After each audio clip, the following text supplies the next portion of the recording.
So you need to take time and step back and look at yourself deeply and say, this is actually what I loved when I was a kid. I know it. I knew it. I knew it when I came out of college, but I took the wrong step. You got to be honest with yourself, and then you've got to find a way to get back on that path, however late it is in life.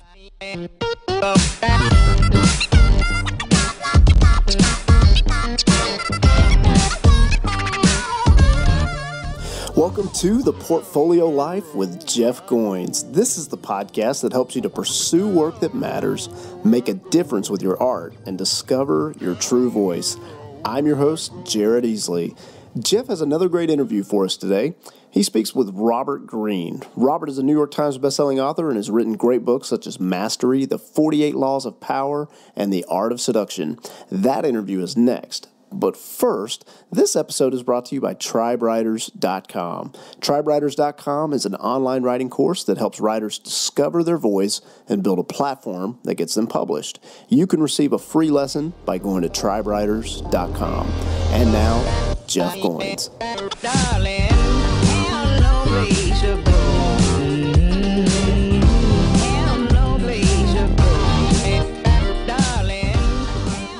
Hey everyone, this is Jeff, and today I am interviewing Robert Greene about his new book, Mastery.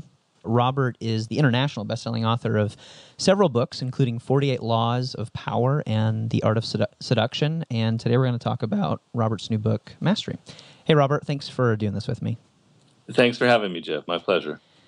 So, Mastery is a book about how you find your calling, is that right?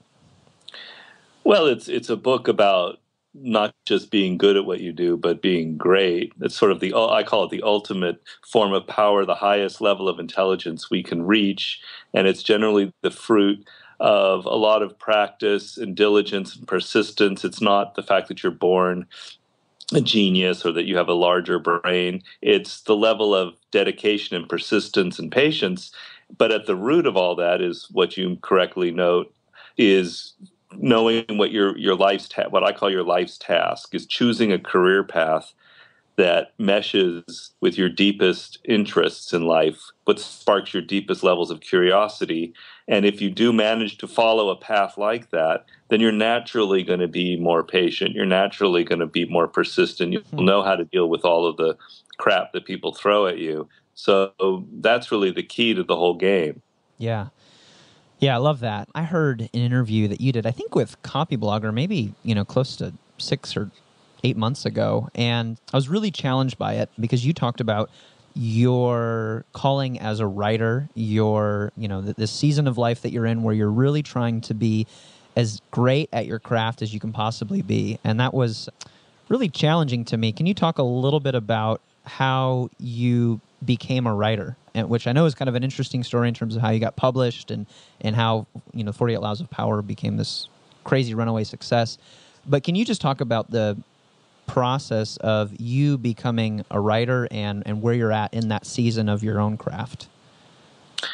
Well, I've never, since I was a kid, I knew I wanted to write. So, and I maintain in the book that usually people have a sense of these things when they're very young, but I never really knew exactly what I should be writing. So, at first I thought I'd write a great novel. Then I got into journalism, and I didn't really like journalism because what you wrote didn't really last very long. It'd be forgotten 3 days later. And then I got into Hollywood and film and television, and that lasted longer, but you'd write something and then 20 other people would come on top of it and change everything that you did, so you had no control. And so I was in my mid-30s. I knew I wanted to be a writer, but I hadn't found where I fit in this world. And then just by coincidence, I suppose, I met this man who's a book packager, and he asked me if I had any ideas for books. And I ended up kind of improvising that day what would turn out to be the 48 Laws of Power. But the important thing was I could sense that this was like the perfect fit for me. I could write something that would last. I would have complete control of it. I could put in all of the research, my love of history that I had developed over many years. I could put into a nonfiction book, but also really work to helping people. And so what I say the lesson for this is, and I have other people in mastery who follow a similar paradigm, is that it doesn't matter. You don't have to find exactly what you want early on in life. It can be a voyage, a journey that takes a few years. As long as you have a general sense of the direction you need to be headed in, which for me was writing, and you develop skills. Because if you just waste your 20s, if I had wasted my 20s and this man asked me for book ideas, it would have been useless. But I had spent my time learning how to write, writing under a deadline, gaining skill in the craft. And when the opportunity came, I could exploit it. So that to me was the lesson. And now, some 17 years later, I feel like I'm sort of in the best position I could be in. And I've definitely, I think I've honed my craft over these years. But the main thing was I was ready when that opportunity came. In the book, in Mastery, you talk about the ideal apprenticeship, which is essentially what you're talking about here, not wasting your 20s or your, earlier years in becoming a professional, whatever, investing into, becoming that great artist, musician, scientist, whatever, so that when the opportunity comes, you're ready. Yeah. Can you talk a little bit more about apprenticeship? So how had you been apprenticing? If this was the opportunity, what were your apprenticeships like? Well, the first thing is to give my concept of the apprenticeship. I'm maintaining that you can pretty much throw out what you learned from school or your parents once you enter the real world, because it's a totally new environment with new rules, new ways of learning. And the problem is we're not prepared for that. And so, for me personally, I made some mistakes and I learned the hard way. Mostly I was a bit naive and didn't understand that people out there can be sometimes manipulative and political. And so I have a chapter in the book that your apprenticeship really includes knowing how to work with people and not being so naive. But the main thing is you want to be developing skill. I said that earlier. That's the key thing in the apprenticeship phase is learning, not making money, not getting fame and attention. The more you learn in this apprenticeship phase, the more you're prepared for those moments that will eventually come to you. And for me, it was just simply writing. I kept writing. I mean, I didn't know what it was. And I had some success. I was published in Esquire and other magazines. And I developed the skills that I would later really need, which is to be able to write under a deadline, to be able to be professional and write in a professional manner, know how to, and skills in organizing, which are really critical for any business that you're in.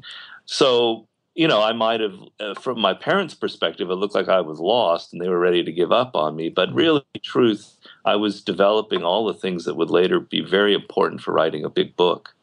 Yeah. So when you write a book, it seems that you do a lot of thorough research. I mean, this book is full of amazing accounts of Charles Darwin, Benjamin Franklin. You pull from a lot of different parts of history to talk about how people throughout history found their callings, how they apprenticed under a mentor. Can you talk about your research process a little bit? How do you set out to write a book, going from picking the topic to doing all the research that you're doing to actually writing it? Well, the reason I go through so much research is I really, really want to nail the subject that I'm dealing with, whether it's power or warfare or whatever. And so I just feel like I can never read and do enough research. So my process is something I've developed over the years.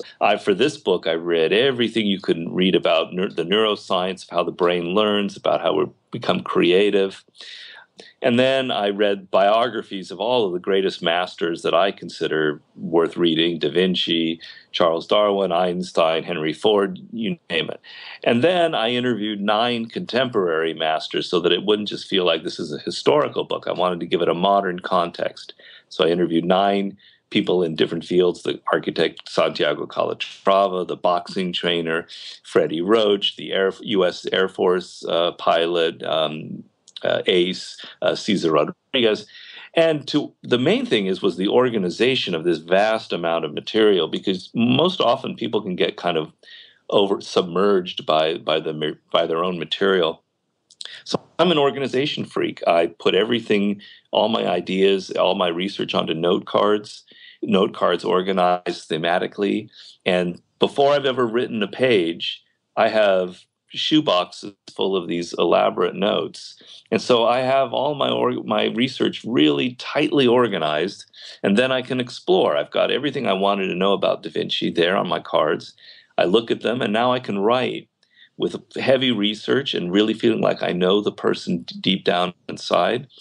And it frees me up. I'm in command. I'm the master of my material as opposed to the material mastering me.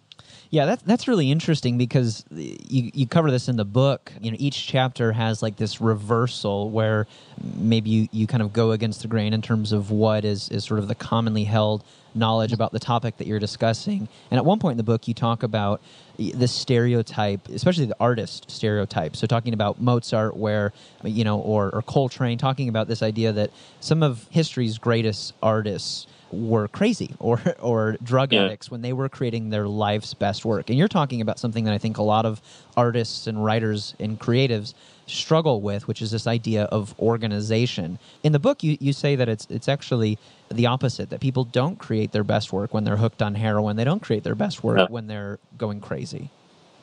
Well, it's a terrible, ridiculous myth, and it's also a great secret. And it's, you know, if we looked behind the scenes and we saw Einstein spending hour after hour thinking about this one problem, or if we saw the hours of practice that Mozart put into his music or John Coltrane into playing the saxophone, you could go on and on for all of these people. It would almost not seem so glorious, so mystical, so. You know, we love the myth of the artist just creating out of nothing. Also, it gets us off the hook. We can say, well, I wasn't born a Mozart. How could I possibly do it? Or Coltrane, it was just the heroin. When in fact, Coltrane said he did his worst music when he was on heroin. And the myth is the thing that people don't realize is the greatest jazz artist ever, John Coltrane, in a medium known for its spontaneity, was a practice freak. This man practiced harder than anyone ever had practiced before on the saxophone, perhaps besides Charlie Parker, who was his great idol. This man practiced hours and hours and hours, every conceivable genre of type of jazz music. And that's what led him to be so wildly creative and even spontaneous in the end. So I really, really set out in this book to debunk that ridiculous myth that it's something someone's born with, they're just insane, or they take drugs. And I show it applies to Albert Einstein, it applies to dance and Martha Graham, it applies to sports and Michael Jordan or Bill Bradley, on and on down the line. The effort and years of practice that you put in will let you now suddenly become much more creative and intuitive. Yeah, you say this, here's a quote: "Understand, to create a meaningful work of art or to make a discovery or invention requires great discipline, self-control, and emotional stability." And you just talked about this idea of basically putting a frame around your art, whatever it might be.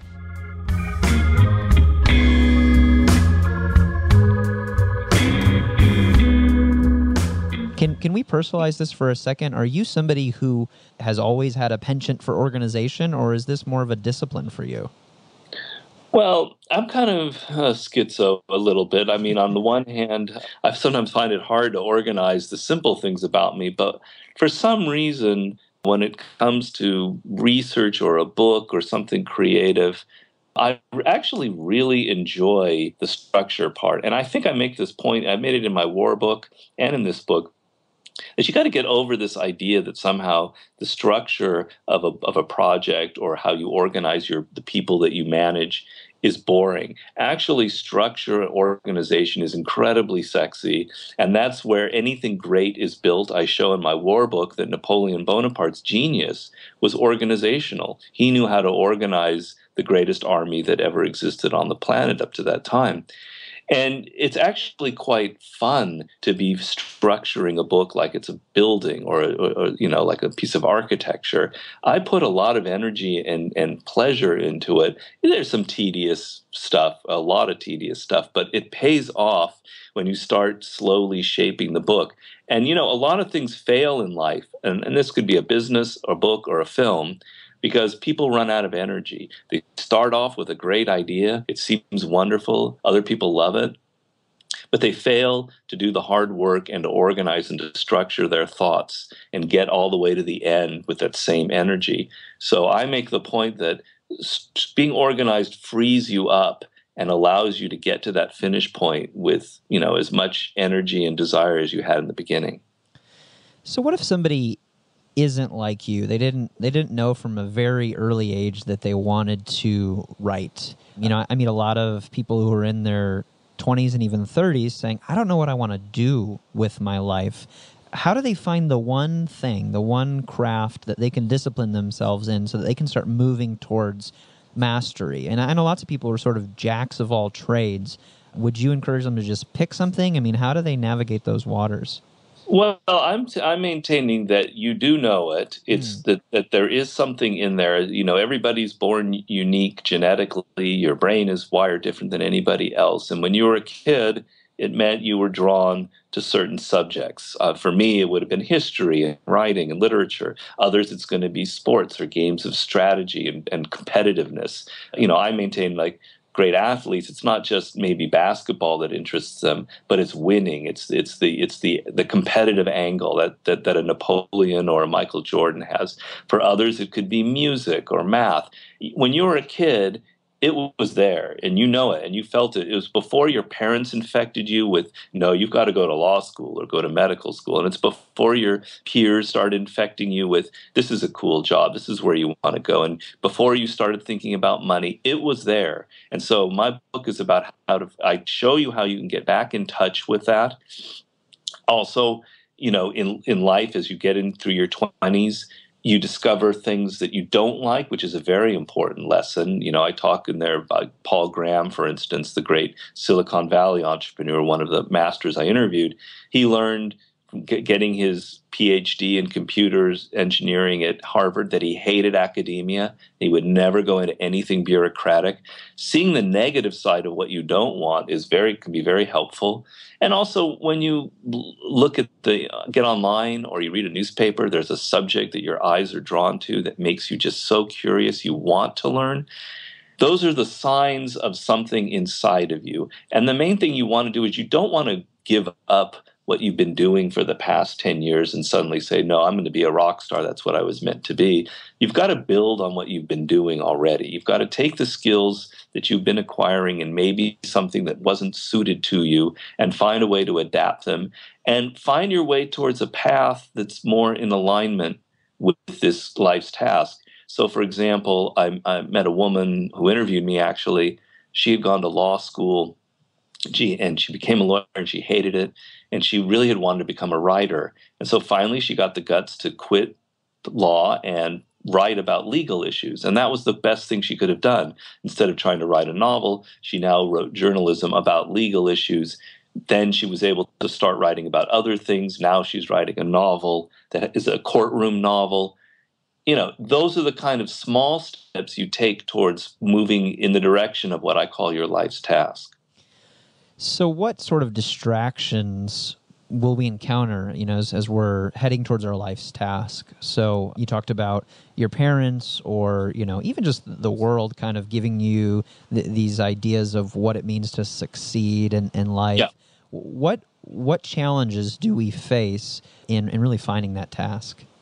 Well, oddly enough, it's really your ego that becomes the biggest obstacle of all. And you'd think that's counterintuitive, like, well, some of the masters I'm talking about, don't they have large egos? But even if you read Steve Jobs' biography, which I recently finished, the guy isn't motivated by attention or fame or money. He's motivated by the love of his work, right. And to an obsessional level, and that's what made him sometimes kind of unpleasant to be around.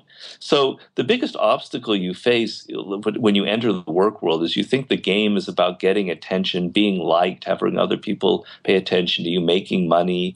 And that's going to really mess you up later in life because it's going to prevent you from learning the skills that you need to learn. It's almost a Zen type thing where you're almost egoless. You're really motivated by the love of this particular question or subject or problem that's facing you.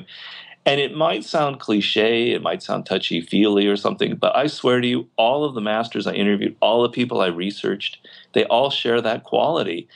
What can happen to you is if you get success early on in your 20s, you start thinking, well, it's all about being in the limelight, getting people's attention, repeating what I did before, and you lose connection to it's the work itself that matters. And if you put that energy into the work, into learning, the money will come, the fame will come. You may not even want it. It's because you like your work so much. But I guarantee you that that kind of drive and persistence will bring the much more money and fame than if that became your original motivation.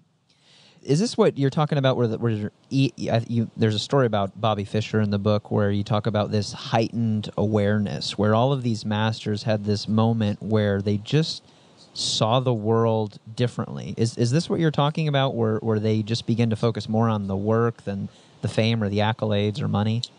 Well, they've always been sort of focusing on the work. So if you take Bobby Fischer, the great chess master, this kid put in insane numbers of hours as a young man because he loved chess. And at some point, I maintain that he had this feel for the chessboard that just surpassed anything anybody had. He could sense not just the moves that he needed to make or what his opponent could make, but a whole feel for the game as it evolved. He could see in advance the whole dynamic and then kind of make the killer move. It's the same thing that happened in warfare with a Rommel or Napoleon, the same thing that happened in business or an invention with Thomas Edison or Steve Jobs. So all along, these people are absorbed in their work for its own sake. They don't go at it saying, I got to be a master. I've got to, become this great person. Eventually, it happens to them.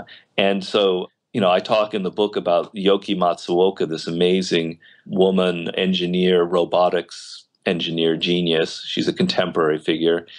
And she never thought of money or where she would end up. She just simply acquired all of these skills in computers, in artificial intelligence, in neuroscience. And then suddenly she made this great invention with a prosthetic arm, and now Google contacts her saying, we want you to be part of our genius group here. And now other companies start contacting her. You go do the legwork and people will come to you and power will come to you.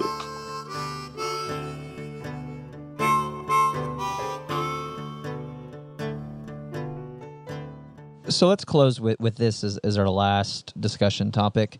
Somebody's listening to this, maybe they're in their 30s, 40s, 60s, 70s, whatever. I mean, you said at one point it's never really too late to find this life's task. So let's say somebody's listening to this and they're going, man, I missed it. I didn't take advantage of my 20s or 30s. I didn't apprentice. I wasted my time. I pursued what, the world told me to pursue. I listened to my parents. I became a lawyer. I'm lost. How do they reclaim this pursuit of their life's work? Well, you really have to have had some kind of skills that you acquired. If you're in your 40s and you haven't really gained any patience or persistence, you haven't learned skills, it's not going to be very easy. This is not a book to sugarcoat it. This isn't like The Secret where I'm telling you things that you want to hear. There is some great stuff as far as the powers that you're going to get, but I'm not going to sugarcoat it. You need to have at least some level of skills in certain things.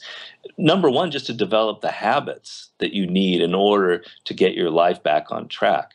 But let's say that you have developed skills to some extent, but they're just not what you really wanted to do in life. You've got to go through this process. You've got to go back and look at yourself. The problem that we have now is a lot of people aren't in touch with who they are. They've been on Facebook too much social media. They listen to what other people are doing. Their attention is all outward focused on what others are doing, and they have no sense of who they are or what they need to be doing. So you need to take time and step back and look at yourself deeply and say, this is actually what I loved when I was a kid. I know it. I knew it. I knew it when I came out of college, but I took a wrong step. You got to be honest with yourself, and then you've got to find a way to get back on that path however late it is in life. So let's just say, for instance, you're in your 50s and you didn't do what you want to do, but you wanted to be a writer and you didn't actually do the writing. In your free time, in your spare time, you're going to go take some classes in it. You're going to, at night, instead of wasting time playing video games, you're going to practice writing, getting back some skill level and the ability to learn skills. Just the sense that you're going to do that is going to make you feel so much better, knowing that you're on the right path, and you'll slowly develop momentum. And it'll feel right. And maybe if you do it for 3 or 4 years, practicing the writing, I'm just giving that example, maybe by the time you're 55, you'll be able to start writing things and make some money off of it and change the course of it.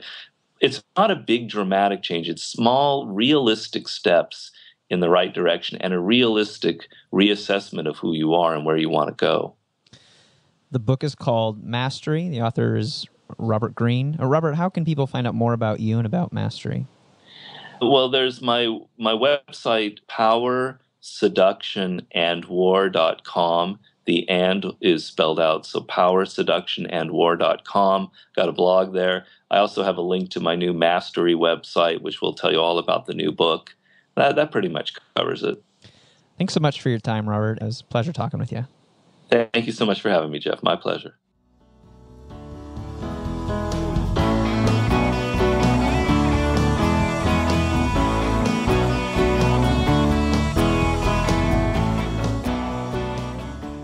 Thank you for listening to Jeff's interview with Robert Greene. Please consider tweeting to Jeff to let him know what you thought about the interview. Jeff's Twitter is @JeffGoins. You're also invited to visit Jeff's website, goinswriter.com, where you can receive some of his best work for free, including the Writer's Manifesto and the original Wrecked Manifest. Thanks again for listening to the show.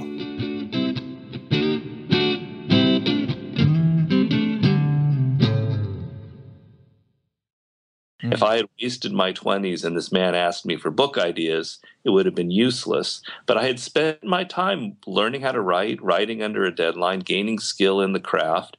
And when the opportunity came,